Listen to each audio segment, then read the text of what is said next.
Это получается у нас портативный детектор для обнаружения взрывчатых веществ, наркотических и химических веществ. В простонародье это просто нюхач называется.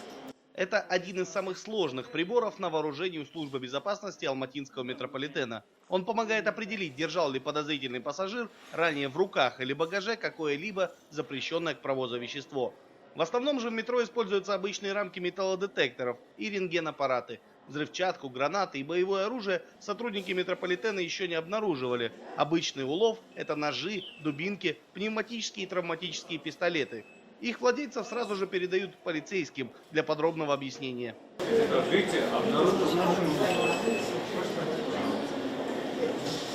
В Алматинском метрополитене 3 режима безопасности – желтый, оранжевый и красный. Сейчас в действии наиболее умеренный – желтый. На каждой станции дежурит 2 сотрудника службы безопасности, которые осуществляют выборочный осмотр пассажиров.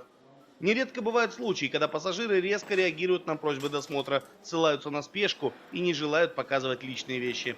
Нет, согласно постановлению, если человек отказывается пройти досмотр, в том случае мы не должны допускать его в объекты метрополитена. Мы их тогда передаем на сотрудников полиции или же лицом не допускаем к поездам.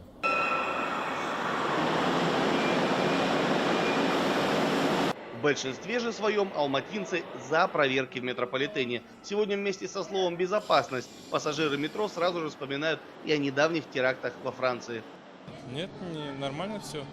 Но это для безопасности людей. Сейчас же вроде теракты происходят везде. Во Франции, где там еще по новостям же показывают. Правильно. Почему? Ну, безопасность важнее же.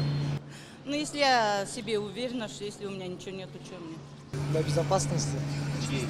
Нашей. В связи с тем, что в мире вообще происходит много терактов, это правильно, что надо проверять людей, потому что метро – это место массового скопления народу, и поэтому надо просматривать. С одной стороны проблема, с другой стороны, если есть какие-то правила, то надо придерживаться каких-то правил.